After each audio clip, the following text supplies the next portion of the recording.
Well, you may have just seen me do an absolute live on my mobile phone, but lo and behold, the magic of technology and my wonderful next door neighbour, Nick, thanks, Nick, he has put the internet back on. So hopefully, fingers crossed, you can see me very clear right now.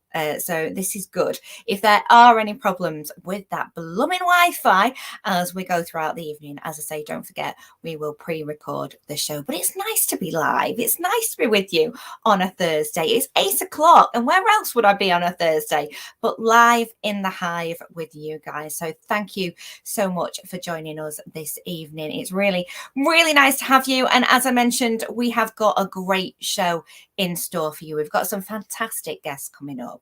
And we've also got our cocktails feature. So I'm going to flash this on the screen right now. If you have not got your cocktails yet ready and your ingredients, you may have seen that earlier on in the week that we posted this saying what you needed to create the cocktails by Hotel Brooklyn. It's the Shirley Temple tonight, a non-alcoholic cocktail. So perfect if the kids want to get involved in this one and celebrate with them going back to school. Oh, it all happens next week, doesn't it, eh? So for this, you need grenadine and some ginger beer. So a really simple but classic cocktail this evening if you want to join in a little bit later. This evening, we've also got Dan Westwood in the Hive. He's going to be live in here a little bit later on. He's a broadcaster. He's on Gorgeous FM. He's fantastic. He's worked with CBBC. He is just an amazing and adorable person, and he's talking about a very important campaign, and he's going to tell us all about that a little bit later. Daisy's been very busy. She has been making chocolate. She has got sent a parcel from Ollie the Chop, remember when he came on the show, and she has been very busy in the kitchen, so we're going to catch up with her a little bit later. But today I was really busy myself because I got to interview somebody who is a great actress. Now, you may have remembered her from Coronation Street. If you can think back, 11 years ago it was now that they had the 50th celebration of Coronation Street's anniversary. Remember the live show, guys, when the tram crashed into Coronation Street? Well, poor old Molly Binns didn't survive. Molly Binns, I keep calling her Molly Binns, Molly Dobbs, because the actress was called Vicky Binns, and I got to catch up with her a little earlier on today because she is starring in a fantastic play at the Bolton Octagon. It's called Home, I'm Darling. It's an Olivier Award-winning play, and I thought I would find out about that play because at this very moment she is on stage with it. That's why she couldn't be live in the Hive. So let's see what we chatted about, and my goodness, did we ever gossip? Vicky, it's so good to have you here. I know you're taking time out from your busy schedule. You were on stage last night in Home, I'm Darling. You're on stage tonight. That's why you're not live in the Hive. How's it going? Oh, so well. It's so nice to be home. So we rehearsed the show in Keswick, which was beautiful. And then we opened the Scarborough, which was equally stunning. And now we've come to Bolton, which is home. So for me, I'm able to be at home, be in Manchester. I've worked at Bolton Octagon quite a lot. It's just been refurbed. The building's just been opened after sort of 3-4 years. So it is fantastic to be there. Although it's a little bit like going to a house that you used to live in and someone else has moved in and done things differently. So it was really almost overwhelming to go back to the Octagon and see it so different, particularly backstage. They've made the theatre accessible, so it's not as different for the audience in terms of the theatre is pretty much the same structure. There's just some new, really comfy seats, which is a bonus, and some more toilets, which is a bonus. So yeah, bonus. It's just great to come back to Bolton. I have been to the Octagon many times. I absolutely love the theatre. What I find is you kind of get close to the action. It has amazing productions on there, and there's a real, I don't know, there's like a heart and a passion at the Octagon, and you can feel it as a member of that audience. I don't know if you get that as well, Vicky, as a performer.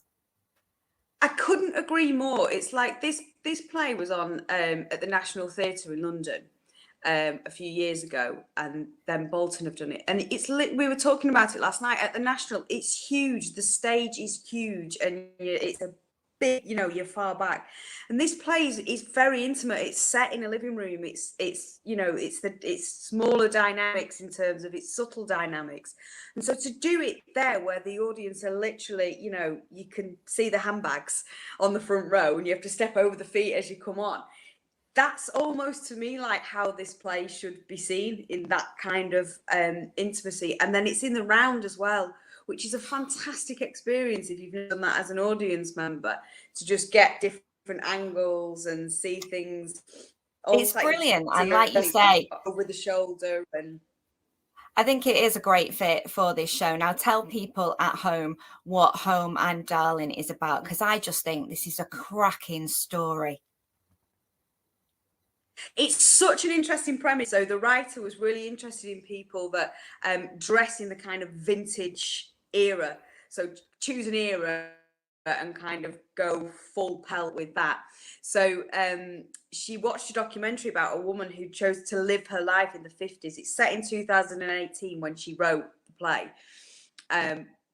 And the central character has decided to be a 1950s housewife. She started doing the dress, doing the look, having vintage things. She's done her whole house. Everything's original 1950s. Her husband goes out to work. He earns the money. She runs the home. And it's really interesting to talk about just relationships, so everyone can relate to it in that respect, but also the politics of it and what feminism is in terms of being a housewife, but making that choice to do that, and that now in the modern world being a luxury choice to be able to stay at home.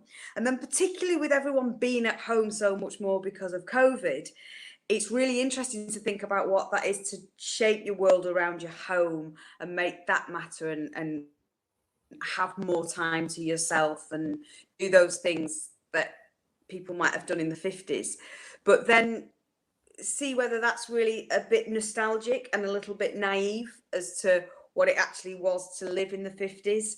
So there's lots of characters that come in and out and pose those questions about that choice. So that's what plays back. On top of that, it's a comedy as well, so there's lots of fun in there, and there's some fantastic costumes. Well, we saw a picture of you then flash up, in full 1950s costume. So how does your character fit into that lifestyle then? So is she kind of like friends with a couple? Can you reveal anything? Yeah, absolutely. So she is the best. She's a friend of Judy's, and she's a stylist. So she flirts with the 50s, loves doing the bit of a dress, but she hasn't wholeheartedly taken on the lifestyle of it. So her and her husband come round and they do the 50s thing at the weekend. So they kind of pose that. And she's a character. She loves her job. She loves her husband. She loves she's just not sure in what order and which is more important in that story. So that's really fun to have that kind of dynamic with the husband is really desperately wanting her to be a 50s housewife, but she's a modern woman. She loves her job, all that sort of stuff. So it's a really love fun it. character. Do you know what? Like you say, I think it will pose lots of different questions to the audience watching. And also, I think a lot of us will be jealous of those costumes. I have to say, full 1950s every night. I believe you wear a wig, don't you? You've got the puffy outskirts. Is that a bit of a dream? Do you take them home? Yeah, well, at first it's always really stressful going into a costume fitting because you always feel like I've got insufficient hair. My hair's quite fine, so I'm like, oh no, my hair will be a challenge. And then kind of just wearing clothes that you necessarily wouldn't wear, and you can feel a bit uncomfortable, and there can be a bit of pressure. But this costume fitting was just so brilliant because actually that 50s stuff is really flattering and really fun to wear. So I've bought the trousers and the top. I've bought replicas of them, which is so unusual that you do that in a play. You normally, like you were saying, when I do early doors, I wore like a home knitted tank top. So I didn't buy another one of those. Do you know what I mean? So you're on a winner when you're doing a play where you go, I would actually wear this, and this actually looks better. Yeah, Is see, that the tank top? look at that. How professional are you that you just whacked that out? Yes, that's the tank top. Do you see what I mean? I didn't bring that one home. I left that on the way Oh, home. bless you. No. So you've got some nice costumes going on in this home, I'm darling. And it's got a really good run. Because do you know what? When you get touring productions, it's really hard sometimes to catch them because they may be only on for a week. Now this, you've started it already. It runs till the 2nd of October. And like you said, you're back in Bolton. I think the Octagon's just round the corner from where you used to live as well, isn't it, Vicky? Yeah, I'm from Bury, so it's like was my it's where I'm from. I've got parents, friends, family that can all come and see it. And the reason why it's longer than a normal tour would be is because this is a co-production with Scarborough, the Lakes, and Bolton. So they have produced it together. Whereas in a touring theatre, you usually, like I've done a musical, and that's usually, like you say, you'll just go for 1 week to. I think we went to the Opera House with that musical because they don't tend to create their own work. They take in touring shows. So this has been funded and created by Bolton, Scarborough, and the Lakes, which meaning that we're longer in the venue. Oh, brilliant. And that must be good for you to touch base with family. Yeah, I mean, it's like already thinking, oh my God, when you've got your family in and all your worlds collide, you know, you've got your family mates that you used to work with, some people that you know from previous jobs and all that sort of stuff. So it can be a bit strange to have people in. It's always a bit weirdly, it's always a bit more nerve-wracking when you've got people in that, you know. Yeah. Oh yeah, it is because you're conscious, aren't you? You're like, what do they think? But what has the response Yeah. been from the audiences? Because was Brilliant. last I mean, night your opening night? yeah, I knew it would be because Bolton are just such a good audience. They're just up for it. They just come in. We get quite a lot of regulars at that theatre, and then similarly, people who've never been to the theatre before. We had that quite a lot in Scarborough of people who'd never been to the theatre before, and watching the show. And this is perfect for that because it's entertaining and it's fun and you can come away with lots of different opinions and there's lots to talk about, but also it's just a good, fun, entertaining night out. So the audience has been fantastic.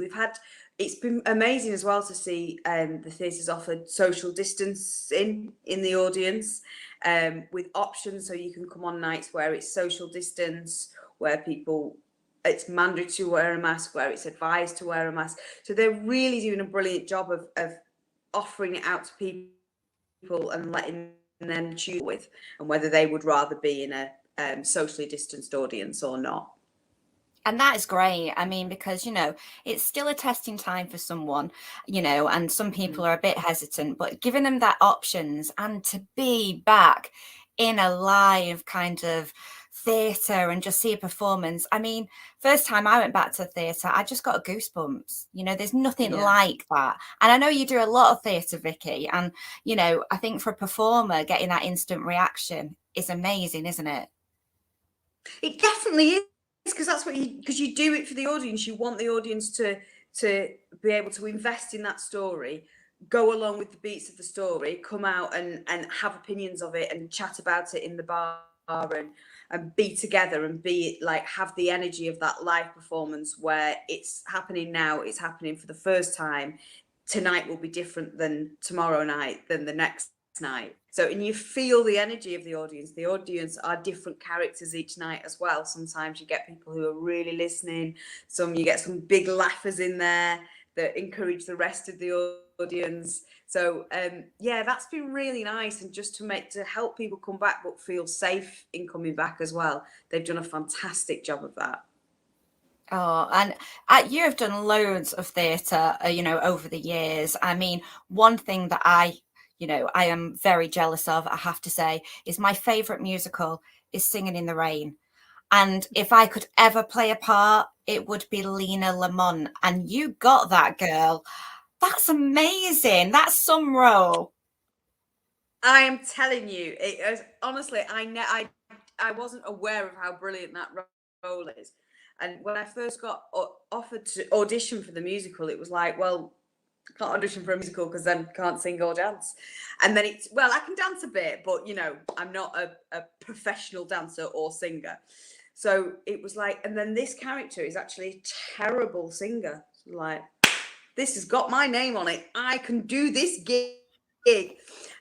And because as you say, it's the best part in it, because everyone else so much work and has to be so talented at singing and dancing, and you can have to come on and do it badly and get all the laughs. It was like a complete joy. And even just being in a musical, because I'm not a singer or dancer, it was like getting that chance to be on in that, something that is such a huge show and such a big operation, was unbelievable. It's definitely like up there in top 5 jobs ever. God, yeah. I'm gonna do the line for you, all right? Because this is my thing. When I watch it, I have to do this line, and I can't stand him. And they go, can't.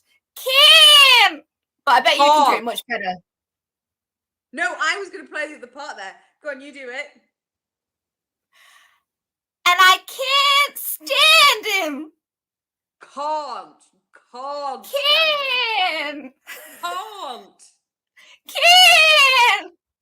Okay, Lena, well, hold it there. That's exactly it. I mean, me and my partner still, I always go, gee, this wig weighs a ton. All the time. That's like our favourite line ever. And brilliant. We always quite often do the one where Don's going off to a party and she says, "See you there." So I quite often like to shout that out the window when my partner's leaving, or my family or whatever. I'll go, "See you there." Great role, absolutely great role. Now, I can't let you go without talking about a role that you probably still get stopped in the street for, Coronation Street, Molly Bins. And I think as well, it wasn't just because I know you've been in Emmerdale. Bins. What's that? Oh no, Molly Dobbs. I like Molly Bins though. That's a mashup of the two. It is, isn't it? Really, it's like then meeting William Roach and calling him Ken Barlow. I absolutely did the wrong thing then, didn't I, Molly? Vicky. Easy done. Easy done. You won't be the first or last. It's completely fine. But I mean, I think, because of the way as well, she hooked up with Tyrone, the tragedy of the ending on the live 50th episode, the whole tram crash. I think that does stick in people's mind. Is that okay though, when they pass you still on the street and go, "Oh, Molly"? I mean, it's nearly 11 years, isn't it? And go, yeah. When they pass me on the street and go, "I thought you were dead." It's ideal. It's absolutely fine. Like, it is, I mean, 10, 11 years ago, like you say, which is really strange. So in one respect, it feels like a whole lifetime away and a lifetime ago. And obviously a lot's happened to me in 10 years. But it's just amazing that people do remember it, and that, oh, there we go, you see.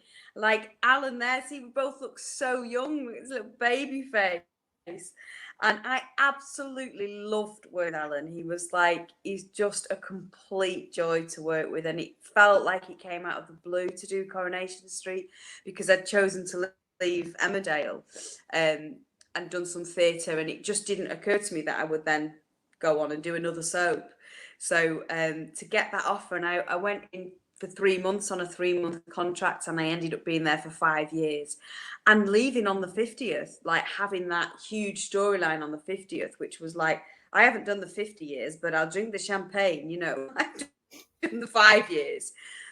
So it's really kind of nostalgic to look at now. And a thing it's taken me a long time really, but to kind of look back and go, God, yeah, I really love that, and that amazing got that, because when you do it, you have to take it in stride.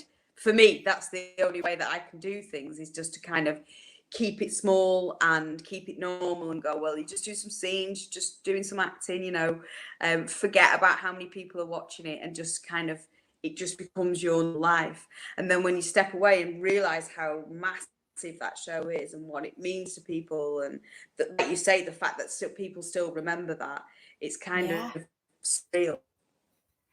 And you went in there, working in the kennels, and you don't even like dogs, do you? That must have been quite terrifying going in there and getting that part and thinking, was it one of those where in the audition, when you say in auditions, oh, I can horse ride, I can drive a car, and they said, do you like dogs? And you go, yeah.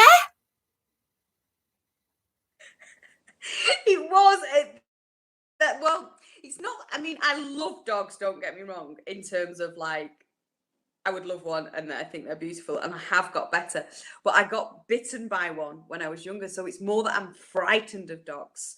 Like, I think dogs are the most beautiful creatures and should be treated really preciously, but I'm frightened of them. And this was a character that was working in kennels, who was working with big, massive, difficult dogs, and I'm like, I'm just twitching around them, and I'm much better now. At the time, I was particularly twitchy, and the role came off the back of a TV show that I'd done with Jonathan Harvey, who's a writer for Corrie, and he wrote this show called Von Trapped with Caroline Quentin in it. So the producers had seen this show, and it was like a comedy show, and it was very much of the Corrie style of writing. So the job came from the back of that job. And when the producer spoke to me, said, we've only got one line that's dictating the character. We've got an idea for the character. And the line is, I love dogs, me. And that was the kind of like birthplace of that character, that someone that would go, oh, I love dogs, me. So I was like, oh, yeah, great. Yeah, brilliant.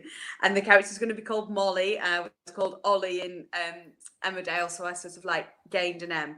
But yeah, that was definitely doing all the stuff with the dogs, because as well, dogs are not, they're brilliant actors, as in they're always real, but they don't like to do what you tell them. So it was it was really tricky. Yeah, so many mishaps, and like take over and over and over again. And it's always like something will be written in the script, like the dog looks a certain way, or it jumps for something, or it grabs something. And you're always like, oh, it's going to be a long day, guys. But it was fun. It was so much fun to go in and do it. Oh, brilliant. So this tour takes you up until, is it next year it'll take you up till, because you're moving on from Nottingham? October, the end of October we finish. And what's the plans for that? Have you got anything that you're moving on to straight away? I know you love theatre, but we love seeing you on telly as well. The Mill was brilliant. Oh, thank you. Yeah, that was an amazing thing to be part of. Filmed like here in Manchester, kind of like a very dark version of Downton Abbey, the opposite of Downton Abbey in terms of, that's like a Sunday night feel. This was a gritty version of Downton Abbey. I was thrilled to be part of that. Because of COVID and because of everything's happened, I've just spoke to my agent this morning, actually. She said things are just going really fast and then slow and slowing down. And I don't usually do a Christmas show, so I probably won't be doing that. But yeah, hopefully I've got something TV-wise in the future. But as with acting, you never quite know. You're just sort of thrilled to be working, going, oh, I'm back working, because obviously it was a long time that the theatres were closed. So I haven't got a solid answer for you there. But no, brilliant. We will definitely be seeing you on more shows, on more TV, because you are fantastic. You've made me laugh times that I've seen you on telly, and that early doors. Gosh, that was amazing as that character. Honestly, I giggled so much. That was a highlight of my life, because me and my dad used to watch Early Doors on TV, and it was our little thing, and it was quite a cult following Early Doors. So we used to say like to the regiment and all the catchphrases and lines from that all the time. We absolutely loved it. And I heard that it was going to be a stage play, and my mum and dad booked tickets before I was anything to do with it to go and see it, and asked me if I wanted a ticket. Of course I do. We love that show. And then I got a call from my agent that they were looking for someone to play that part. So I was like, oh, there's no way I can't tell my parents that I'm going for the audition, because it'd just be too amazing to get that job. went for the audition and got the part, and then to ring my dad and say, you know, the play that we're going to see, I'm going to be in it. Because my dad is more into trains than he is soaps. So Coronation Street isn't something that he would watch or would particularly mean anything to him. He doesn't often go to the theatre. He's incredibly supportive and a gorgeous man. But he likes his steam trains and making walking sticks. But Early Doors was something that we really could share. So I literally cried when I rang my dad to tell him that I was going to be in that. Must have been amazing. And then for myself as well, turning up on the first day going, oh my God, I love these characters. I know this show back to front. And even more iconic lines. Do you like circuses? I love circuses, me. Oh, there's I love dogs, me there as well, isn't there? There's a northern comedy theme going on here that I'm more than happy to take.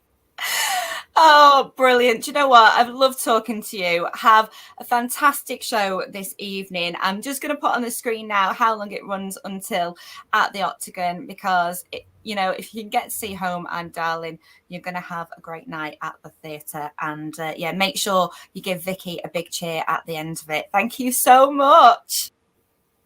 Oh, what an absolute star then. She was a joy to interview. Me and her, we could have chatted all day. She was just so fascinating. And some of the stuff she's been in is phenomenal. And don't forget, she is at the Octagon on stage this very minute. Wowzers. And that is running until the 2nd of October. It's going to be a great play. Talking about great things, are you ready with your cocktail ingredients? We are going non-alcoholic. Yes, in honor of the school terms starting next week. Go on, we can do this for the kids and the adults too. It is Hotel Brooklyn and they have their regular cocktails, and today it's a Shirley Temple. Hi guys, so this week another cocktail, something different this time because we're gonna do the non-alcoholic cocktail, very popular now as a mocktails, because in the Hotel Brooklyn we're looking for our big guest and our small guest. So if you're coming with the children and you want to have a nice family time, why not spoil them with the beautiful mocktail? This time we chose the Shirley Temple after the famous singer and the actress from the America. The cocktail was invited for her and her children in the West Hollywood, California. So what will we need? Ginger beer, we can use as well of course lemonade in the modern time. I'm gonna stick with our classic ginger beer and the grenadine syrup. How simple is this, yes? We fill the glass to the half with the ginger beer. We give the dash of the grenadine.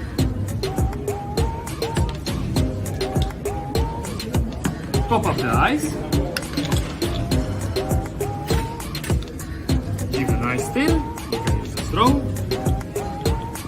And decoration, I'm already ready with the 3 maraschino cherries inside the glass. Nothing better than the beautiful, refreshing day for our little guests. Thank you much. Oh, and look, we've been joined by Dan in the house just after that. What do you think of the Shirley Temple cocktail? Just in time, eh? Just Sniff of in alcohol time. on here. Well, no alcohol. Non-alcoholic. The 1 week I'm here and you're doing non-alcoholic. Absolutely. I'd love to try a Shirley Temple though. It looks great. Oh, do you know what? It is fantastic. As I said, it's quite simple. Yeah. It is a classic. And you know what? If the kids want to get involved, because I've been concerned yeah, it's a good that thing each as well, week yeah. we've been having alcoholic cocktails. And this week we've got something that you can do with the kids. So Dan, do you know what? It's so good to have you in the house. It really is. In the Hive. Literally, live. yeah. I know. Literally, I'm here, yeah. Gosh, but I mean, the thing is, we've been friends for quite some time. Yeah, absolutely, because yeah. We're both presenters. You're a radio presenter as well as doing things telly and hosting. You're on Gorgeous FM every Saturday. Nice plug, yeah, thank I tell you what, honestly, no, he has got a great radio show. I always dance around to it on a Saturday in the kitchen and listen to you. And you've done things with CBBS. Yeah, my lovely friends there. Loads of Mr. Tumble and all of that. But what I love about you is that you really do help out on some fantastic campaigns. I know that you've worked with Mind, you've got your own charity which is here for you, and tonight I really wanted to get you in to talk about your ambassador role with Zero Suicide Alliance, because I think as we approach World Suicide Day, which is on the 10th of September Yeah, next week, yeah. it's so important now, I think, that we have conversations, isn't it? Yeah, absolutely. And the premise of all of that is, well, in anything really, and all the charities that I work for and going forward with mental health is getting together, coming together. And we're friends, we've got together. We're going to talk about it now on the show. But I think it's just as simple as that, like talking about it. So then we can go on and help someone who is sadly maybe suffering and recognizing those signs. And Zero Suicide Alliance are great with that. They've got free training as well, which is, it's all backed up by the NHS, which people at home can do as well, whether you're a parent, teacher, a colleague, if you're worried about your neighbor. And it's just a free 30-minute training, so it's really easy, really. 30 minutes. It's like the time you could watch Corrie or something like that. You could do a training which then could help basically save someone's life, the long and well, I've short got of to it, really, say that, you know, I hadn't heard of Zero Yeah. Suicide Alliance until we started having a conversation about it. And I've been onto their website, and honestly, you don't realize things like this exist. And I think these are so important, these tools. Yeah, of course. Because like anything, you know, we are very, well, we're trying to be as conscious as we can about people's mental health. But I wouldn't know what to do if I was put in a situation where a friend or a family member of mine, you know, did, you know, look potentially like they were going to do something to themselves. Of course, And how do you deal with that? And you can just go on there, and there's 3 kind of modules, isn't there? It's like I said, it's really easy to do. It takes 30 minutes, which is nothing really when you think about, you could actually, from sitting down at your computer, doing the modules and stuff, and you could potentially save someone's life, or maybe just equip yourself having that, like you said, a really awkward conversation that you might feel could be awkward.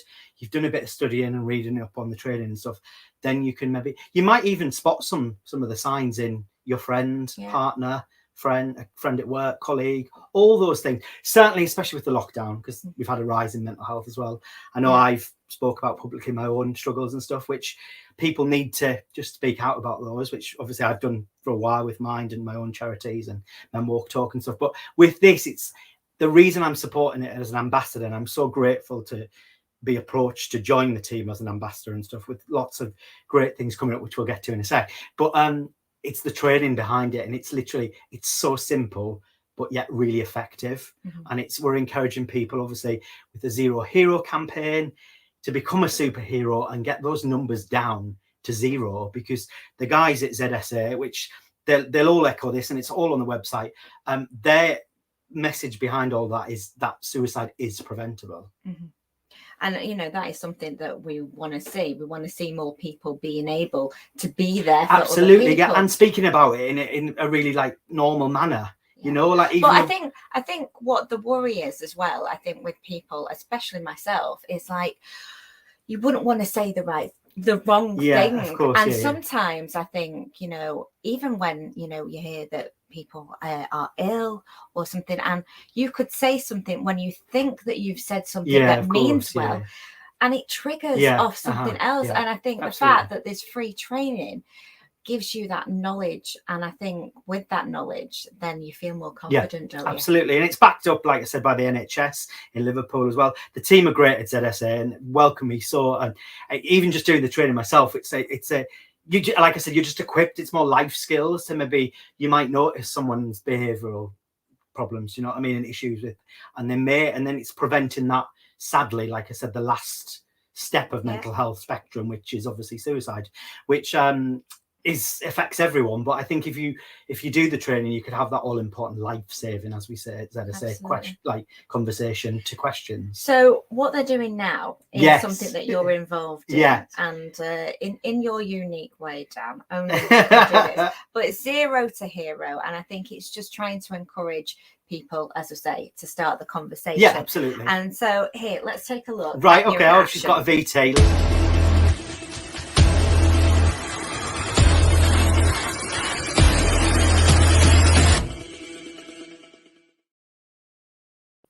Look at you there. In all my glory, doing all of this for mental health. You know me, I'll do anything to support and raise awareness, whether it's that, and it's a bit of fun. And we are obviously mental health, and we mentioned suicide. Even the word suicide, people shudder and feel embarrassed, or they feel awkward to maybe even mention it. The word mental health, the word mental. People are, do you know what I mean, triggered by that and stuff, and it's just an uncomfortable word. But so we're putting some fun behind it. Yeah.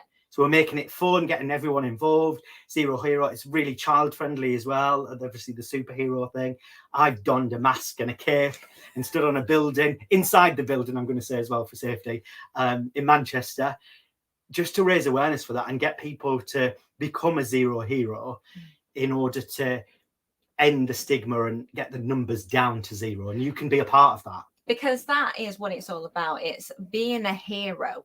From zero to hero is about you guys at home and people like myself taking the training. Then you can, you know, hopefully be the hero that's going to make it zero. Yeah. And doing your part as well, because like we said at the top of the interview, suicide is preventable, and we can all do that collectively. You play your part being one of the heroes together, and I'm working with amazing heroes collectively, obviously within the charity as well as ambassadors. So we're all coming together and making different things fun, whether it's eating donuts. Well, this is what you've been up to as well. In August, it was kind of, the challenge was that people had to post videos of themselves eating donut and not licking their lips. How hard is that? That is incredibly hard. It's very hard, and you probably, if you go onto the page and the website of Zero Suicide Alliance, you'll see another lovely VT that I've done myself, eating a donut as well and trying to speak, which I wouldn't encourage at home because it's not really good behaviour, is it? Speaking with your mouth full. But it's just another way we can get people involved and pass the message on. It was kind of like, because everyone was retweeting it, sharing it, of course, and it gets the message out there ultimately in a fun way, and lots of fundraising. And who doesn't love donuts? I love donuts, but I do always have to lick my lips, so I think I would fail at that challenge. But I am quite good at quizzes. Right, I see what you did there. Yeah, I am good at quizzes. So tell us about this latest thing, which is happening this month, and specifically in conjunction with World Suicide Day, which is next Friday. Yeah, next Friday. So we've got another, following on from the donut thing, we've got an amazing event, the big quiz, which you love a quiz. I love a quiz. There's lots of amazing people involved. Another reason I'm so glad I'm working with this charity is I get to work with a legend. That is Mr. Roy Walker. Oh my goodness! Say it as you see it. Yeah, all of that. Yeah, all of that. Mr. Chip. As a presenter, he's a legend to us as well. Do you know what I mean? He's still working now. He's going to be our quiz master, and we've got a host of other lovely people, ambassadors, joining me to host the quiz as well. I'm going to be doing literature and TV. So I'm going to be hosting that round. So we'll see how that goes. But I'm joined with loads of other people. We've got an author, Helen Garlick, on board. Vicky Myers, who people will know from Coronation Street. Yeah. We've got a gladiator. Remember Gladiators? Yeah. We've got Gladiator Vogue, who's also known as Susie Cox. Yeah. And then the legend himself, Mr. Roy Walker. It is the legend of legends. I think that's a cracking idea. I don't know how I fit in there, but we'll just go with it. Well, I'm going to have you after the show. I'll be like, so what's the answer to these questions then? Can you give me some inside info? Cool. But we're just, again, it's another thing we're encouraging people to hit on the website, www.zerosuicidealliance.com. There we go, trained. And just get involved, donate, get involved with the quiz. Yeah. You know, and come together as a family. And it's a little bit of fun as well. We're raising money for the charity and raising awareness because we're talking about it. Well, it's live streaming. It's at 7:30 next Friday. And as you say, you know, if you click on get involved in it, maybe want to donate to it, see Dan as the quiz master. Yeah, I'll be there. Get competitive. And also it gives you the chance to click on that website. And, you know, that is something that I am going to be doing this week. I really am going to be doing, because I just think you never know, you know, and I wouldn't want myself to be in this position. But if I was in that position, at least I would know how to deal with the situation. Amazing, yeah. And it's just, like I said, it's raising awareness through fun. And hope, like I said, we love a quiz. We do, bit of fun, absolutely. And we're here to raise money. And so we'll have a lovely time next Friday at 7:30. Oh, fantastic. Well, thank you for coming on and talking about that. Do you know somebody else who loves a bit of a quiz and a bit of a challenge? Who's that? Well, it's our Daisy. All right, lovely. So we had a guest on a couple of weeks back called Ollie the Choc, an amazing chocolatier, and he sent a present to Daisy. So this is what she has been up to. Doesn't it involve donuts? All right, but it chocolate. Does involve chocolate, yeah. Right, let's have a look. So I am super excited for today because Ollie the Choc has given us a party in the box. Chocolate. I love chocolate. I love everything to do with chocolate. So let's see what we're making. We're making a chocolate pizza. I am so excited for this. So let's see what's inside. Oh. We have chocolate buttons, a load of chocolate buttons, and I love my chocolate buttons. We have white chocolate buttons, and I love white chocolate as well. White chocolate shavings, marshmallows, I love marshmallows, Oreo pieces that have been like mashed up, a certificate which we can do at the end, and an accessories pack. I'm so excited. So let's do this.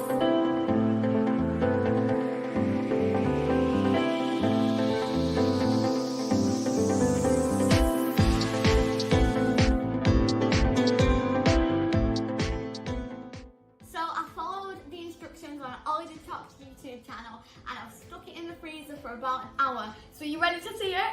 Okay. 3, 2, 1.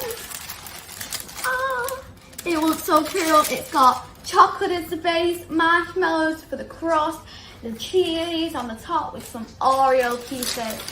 So now I think I can class myself as a choc star with Ollie the Choc certificate with my name on it. I can't wait to go and enjoy this pizza.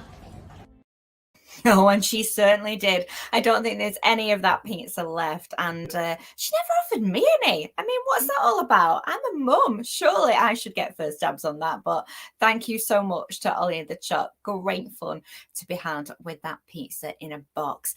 Well, that's it for this evening. We have had some great guests. I'm sure you'll agree. We had Vicky Binns and we've had the lovely Dan Westwood. I hope you have enjoyed it too. We've got more of the same thing to come next week. So please do join us at 8 o'clock on Thursday evening because we will be here live in the Hive. In the meantime, though, I am going to be going along the red carpet in a couple of days' time to the opening of Everyone's Talking About Jamie. I am super, super excited because I am going to be bringing you all of that footage from the red carpet. There's going to be very glitzy guest list. Oh, and lots of drag queens aplenty. Oh, I cannot wait. So do watch out for that. And there'll be more on that on next week's show. And to tease you, come on, I'm going to end the show with this little trailer. It's on at the Lowry and you don't want to miss it. I got the dreams, I got the stars.